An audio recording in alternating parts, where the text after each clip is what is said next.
Welcome to Wedding Day Podcast with your hosts, Sonia Babich, CEO of Iron Diamond Media, a leading wedding resource featuring 7 localized wedding brands across the country, and Dan Riggs, photography and videography expert and founder of Summit Hill Studios. Come along as they travel from state to state to connect with the most creative and well-respected professionals in the wedding industry. Every episode will arm you with the hottest new trends, wedding day tips and details, and they'll show you all the joys of planning your perfect wedding day.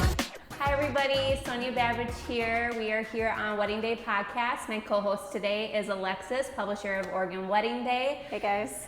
And we are sitting here with Bree Denman with the Indigo Bride. Hello. Welcome. Thank you for joining us. We are so excited to have you, and thank you for being a supporter, of course, of Oregon Wedding Day. Oh yeah. But we want to know all about you. How did you start being owner and founder of the Indigo Bride? How did that happen? Yes. I planned my own wedding in Central Oregon in 2016, and I just fell in love. I was like, this is what I want to do for the rest of my life.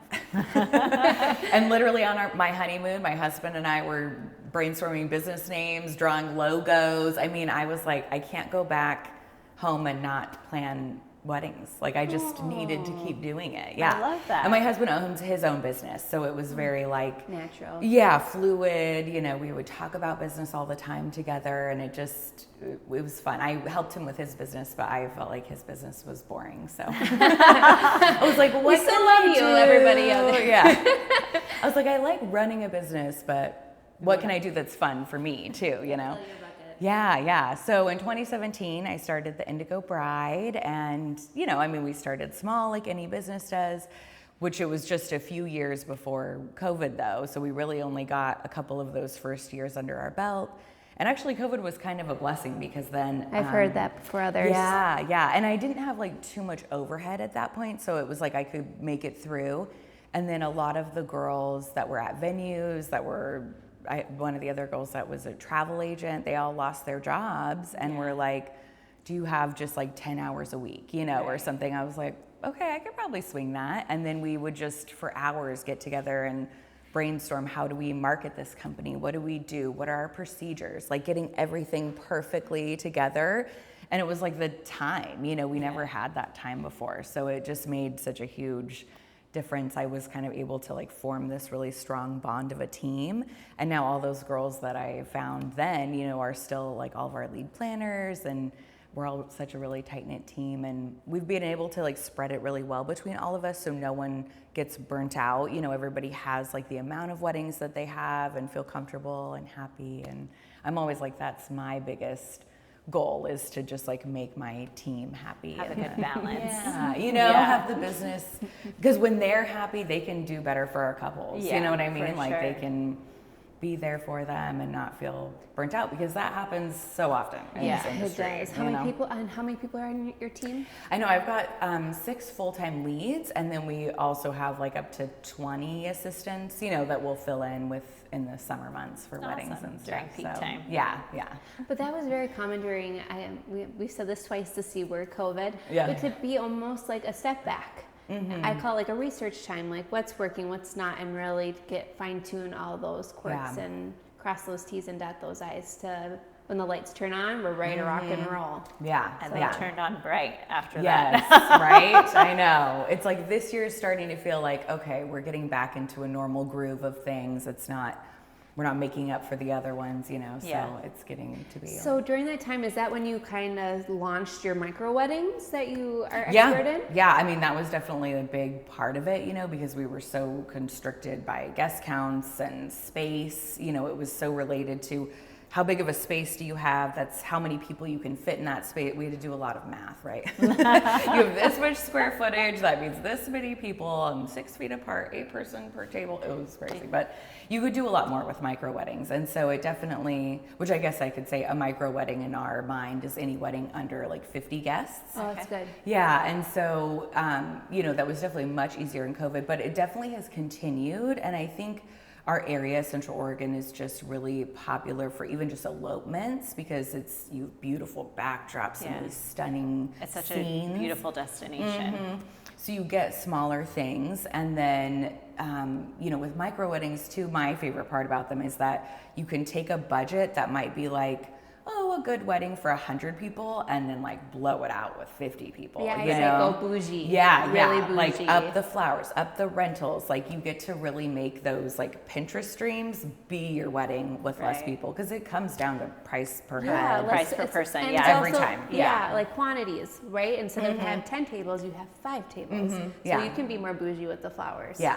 I know, I think people think like, oh, meal, you know, okay, that's $100 per meal. And I'm like, everything comes down to price per head. person, Yeah, your rentals, your flowers, your tables, like Yeah. your lodging, I mean, you know, you can extrapolate, it's everything. Yeah, I have people always ask, you know, oh, what's a good budget for this? Or what's a good budget for that? And I'm like, well, you really have to go back to your head count and think about how much you're going to spend per person. It's not I love enough that to you say. say that. Like family and friends still come to us because of being in our wedding world. Like, and they look to us as a planner sometimes. I'm like, well, we're the voice of them. But I get people asking me that all the time, and I'm like, no, it's not really that simple. Yeah, So, and it's so hard too, because it's like, well, where's your priority? If your priority is photos, your money will go there. If your priority is flowers, your money will go there. Food, so you can tweak it in all these different ways, right? Like it's hard to say how much you should spend on any one thing. Like I can definitely give average price per head counts, right? Like I'm like, we like to say $700 per head for like a nice wedding in our area, but again, so area dependent too. Right. You know, that might be like an okay wedding in LA. right. Like we have LA listeners. yeah. They're like, it's not 700 per head here. Like, they're probably starting 1,000 per head, you know. So true. So when you sit on with micro weddings, what locations are you willing to travel? Because right, that's where your expertise is, like wherever you want to pop one up, right? Yeah, I feel like you could go anywhere. And so there's a lot of things that go into that. You know, if you want to be in a forest, you got to know how to look at permits and, you know, can you be in this location? Can you bring in electricity and water? Right. Like you have to kind of Bathrooms. know. Potties. Yeah, I mean, all the fun stuff, right? Bathrooms, trash, electricity, power, like, not the buzzer. Yeah. But that's why you hire someone to help you navigate, you know. And then there's even like micro weddings at Airbnbs, but you have to kind of navigate that. How many Airbnbs will actually let you have events there? Because a lot of them don't. Yeah. So you kind of need this background of like knowing, but that is the fun part about them, is that there's so many more places you could do them, because it makes it a little more possible with a lower guest count. Yeah. So I think just in general, with social media and everyone seeing weddings so much, like people just want what hasn't been seen before. They don't want to see what they've seen a million times on Pinterest. They don't want to see what they've seen. We don't either. Exactly. Same. Yeah, you're just like, I want to see something new and exciting. It's hard because for couples, you know, for us, you know, when we've seen it year after year, it's very different than for a couple who's getting married, you know, for the first time, or maybe is the first in their friend group to have a wedding. Yeah. It's different for them what they think is new versus what we think is new. There's a kind of a big swing there. But also for wedding professionals to value what they share, what excites them, even though we're like, that has happened 10 million times. I like to say, like, take what they are showing me, right, and elevate it. Like, I just did a wedding this last weekend that she's like, pampas grass and, you know, white flowers. I'm like, okay, but what if we do pattern linen? And what if we bring in a Sperry tin? And what if we, you know what I mean? Like, I'll take what you want, but let's elevate. So it's always fun to do that, like little tweaks. And that's where you have the professionals to give you those ideas and those, like, hey, you don't want greenery, but how about cherry blossoms? You know, like to give a different idea than you expected, right? Yeah. So let's talk about taking a micro wedding and putting it in a backyard, like to the max. Like, I love that you like have that expertise of having weddings at homes on properties. Where do you start? Because everybody was like, oh, I want to be father bride and have that wedding in my backyard. Yes. I think it is a moment of pride, right, for the family, because it is like, look at this beautiful property that we have, and they've usually spent a year like making the grass perfect and planting flowers, you know, and I think private property weddings are just so fun because it is a unique, different venue that no one has seen before, you know, so you can do so much with it. It's blank slate. I don't have to fit in my colors to the venue, you know what I mean? Or think about like, well, what does the wall color look like? I mean, it's a blank canvas. Yeah, it's open. And so that's what makes it so fun. But it definitely, there is so much more logistists. Like it truly, we're Well, talking you have about to build power. you need to build a venue. Yeah, we're talking about power and where are your water spigots, and I'm going to probably get you a dumpster from the city so we have somewhere to put trash, and where can people park, and you know, or put the trash so people don't see the trash. Yes, thinking through everything, and like building back of house. We have to build a whole back of house tent space for all of catering, all the vendors. You know, I mean, there's so much more that goes into it, I think, than people see on the surface, because it's just like, oh, a beautiful wedding, which is our goal, right? Is you don't see the back and you don't even know it's there, but there is a lot to bring in. So I think, like we were saying, private properties can seem easier, right? Like I'll DIY it, less money, but when you really get down to it, it is more logistically, more expensive. a lot, and important to then have a professional to guide you. And also know where you're getting married. What's the weather like there? Because I can actually share a real life story. So I got married on the golf course that I ran, and the week before the wedding, my dad goes, "So we just got to cut that floor." And I'm like, "Dad, but high heels and bugs and humidity, like they need to walk in their shoes." And it rained cats and dogs that night, you guys. You just knew. I knew. And it would have been a mosh pit. We would have been slip sliding away. It was the best money my dad ever paid. So thanks, Dad. But the people don't think of that stuff, of those rainstorms, and then you're going to have muddiness all around you. So it's like, that's why you have to have the professional to make this venue come to life. Yeah, there's just so much that goes into it, and it really, you need to have that help to guide you in it too. Yeah, and there's so many different options, like you said, blank canvases, like tents to choose from. Yes. And like what chairs to choose from so they don't sink in the grass. Yeah. If you don't get a floor, right? Yeah. I know tents, you have so many. It's like you've got your normal white frame tents, a clear top tent. But clear top really only does well in a cooler weather, because you get greenhouse effect if you have it in the summer. No, I did not know that. Oh yeah, you got to do like May, October, other than if it's a warm day with a clear top, you'll be greenhouse. Right. Really? Sperry tents are beautiful. Those are the ones that look like a pole tent. They have poles in the middle with beautiful wood poles and like kind of a cream top, you know, that looks like a circus feel. And then they have the beautiful flags on top blowing in the wind. Yeah. There's so many different possibilities with it. So it really takes that professional to be like, because you can look at photos, but you're not going to know what it's like in person, but the professional does, you know, so. And what will work in your, in your space, Actually, leading to that, so having an on-property event, what's the setup time look like? Yeah, you get a couple days out. So usually we have rentals and setting up the tent even 2 days before, because it'll take 10 hours to set up a tent and bring in everything. And they're big trucks. Yeah, and unloading and setting up, and it's, you know, a production. And then we'll usually bring in the second vendors, you know, the day before, like if mobile bar or, you know, those kinds of pieces. And then do final setup of everything on the day of, like linens and tableware and stuff, things you can't set out prior, florals. But it really is, but it's kind of nice because you have that wiggle room with a private property. They're usually like, come whenever. Literally, that's so true. And then tear down, is that usually usually 2 days after too. Then we'll do main tear down of the bulk things, and then they'll do like tent tear down the second day.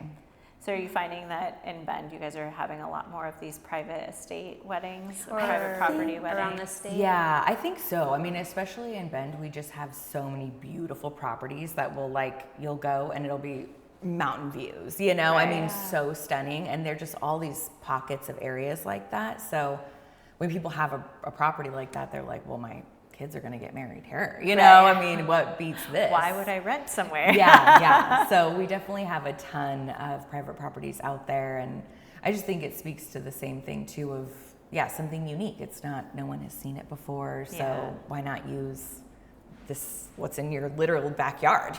Right, your especially backyard. Oregon. It's so pretty. Yeah. But also destination weddings are also one of your cup of teas, yeah. right? Well, I mean, 80% of our brides that get married in Central Oregon don't live there. Yeah, so that's our home base, Yeah. but it's like their wedding is a destination wedding. So we it. definitely, know how to deal with destination, like lodging for those people, transportation for people.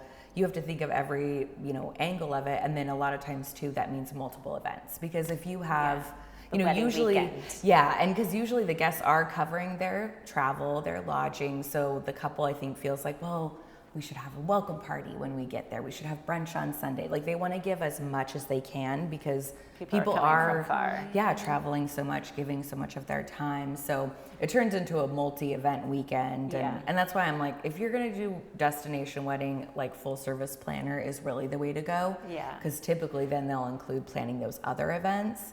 And it just makes sense to kind of combine them, right? Like, if you could get rentals spread out, I'm going to use the same chairs, the same tables for these multiple events. We'll tweak the design. We'll do different linens, different decor. But you can really use similar spaces for that, So it makes sense to just try to do it all together. When I see people piecemealing the events, it gets choppy and hard and so stressful. And it's like, you don't want to have to deal with that. The headache. Where do you see the majority of your destination couples coming from? I know we get a lot of San Francisco, LA, Portland, Seattle. Like, a lot of people end up summering, in Bend in Central Oregon. So they grew up vacationing there. Right. And it just has these like warm memories, of it really is the best vacation spot for the summer. Really, you can't beat it. So a lot of people will go out there, But we'll also do destination, anywhere else. We kind of have this knowledge from just having this experience, so we can kind of extrapolate. But we were just talking a price per person. It's from a venue side to property. Yeah. What would you say is the difference? Like, if you say an average per head? I know you're probably looking closer to $1,000 per head at a private property. Like, you could go DIY, so you could totally get less than that. But I think for, a nice, well-serviced, you're not worrying about anything. Right. Everything is beautiful touches, probably $1,000 per head, Do you feel when it's on property, of course, they're more relaxed with you being on site, having a planner, but do you feel like it's more emotional, like, for the family because it is on the property? Yeah, I just did a private property 2 days ago. And in the dad's speech, he was like, when we bought this house, I knew my daughter would get married here. And I've spent a year building out the lawn, building out the flowers. They built this whole property for this wedding, you know? And so it was so cool to be able to like bring that in. And even we brought a Sperry tent in for that one, and they were like, wow, we had no idea the tent would be this nice. When you build everything out, they're just like amazed that it's better than they imagined. Or seeing it like this beautifulness is at our home, like another way to look at it. Yeah. So I definitely think it is very special, when you have it at a personal home like that. Do people sneak away easier as a family, like knowing like, oh, I can go cuddle on the couch for right? Yeah, I definitely think they'll sneak in the house, and kind of have their own spaces, their own time that way too. Safe zones. Yeah, it definitely feels comfortable in that way. I actually think that'd be nice. I know, right? I had one wedding a couple years ago where we were supposed to have it at a venue, and it was in a fire evacuation zone. Like a week before fires start. I've only heard this on their time. Tell us more. Fires start, and we go, this is in an evacuation zone. Yeah. And they were kind of like, do we bring people in anyway? I was like, no. I'm not. Drive past that police line. Just keep going, right into the venue. I do not have insurance policy on this. But the family, they were like, well, we do have like our family home that our daughter grew up in that's up on Aubrey Butte. Like, we could maybe do it there. So literally 2 days before, move a venue. No way. Yeah, get like dance floor, the things we didn't have, at this other venue to move it to their family home. But we did it. We pulled it off. We put it, all there. And they were like, this was better. This is what we should have done from the beginning, was have it at my family home that I grew up at. That's just like so special and heartwarming, and it ended up perfectly for them, but it really, there is a connection there, it's like, it's your home. It means more. And I know why it was successful, because one, they had a planner, but two, they had key wedding professionals probably holding your hand, who are pulling the weight, flowers to. Yeah. That's I mean, why it's trying only to way pivot possible. like that 2 days before on your own. Oh yeah. That's like a nervous breakdown. Oh yeah. You're running to Costco. I definitely went into the office going like, but then afterward I was like, I could do anything now. Yeah. Throw it at me, I could do it. Well, that's the difference from having a planner help with the 2-day instead of yourself. You're not going to be happy if you do it yourself with a 2-day wedding, but a planner can make it still magical and dreamy for you, and you walk away and be like, you did it. Yeah. Way to go. I know, that was definitely one in my cap that I was like, I will always have that story. Yeah, for That's sure. a good one. So, Bree, final question to ask you. What is the core of your business that really, like, your connection with couples that makes you stand apart from others? Yeah. I think we really want the planning to be just as fun as your wedding. Like, it's going to be stressful. You're going to have, family drama, budgets. Like, no matter what, things are unavoidable, right? Yeah. But when you're talking with your planner, you don't want to feel that same stress or anxiety. You want to be like, here's my dream wedding. How do I do it? Right. Like you're talking to your best friend. Oh my gosh, I would love. Or I'm having this problem. Can you fix it? Yeah. Or I just want this thing, but I don't know how to make that happen. How do you make it happen? You know? And so I think we really just value trying to be right there by their side, be their friend, make it fun, give them everything they're looking for, but still try to keep within budget. Because when you go over budget, that's stressful, So you want to stay where you're at, where you're comfortable, what feels good. And then too, I think we always also connect with our couples to be like, what planning style works best for you. So I if love you're that you said that. Because if you're someone that's like, I'm busy, I don't have time, I need like 2 options, and then for you to say which is best, and I'll do that one. Yeah. Or I'm someone that's a little more anxious, that I want to like talk through all the options. I want to see why you're recommending this one. I want to know what is a good, angle for this vendor, that vendor.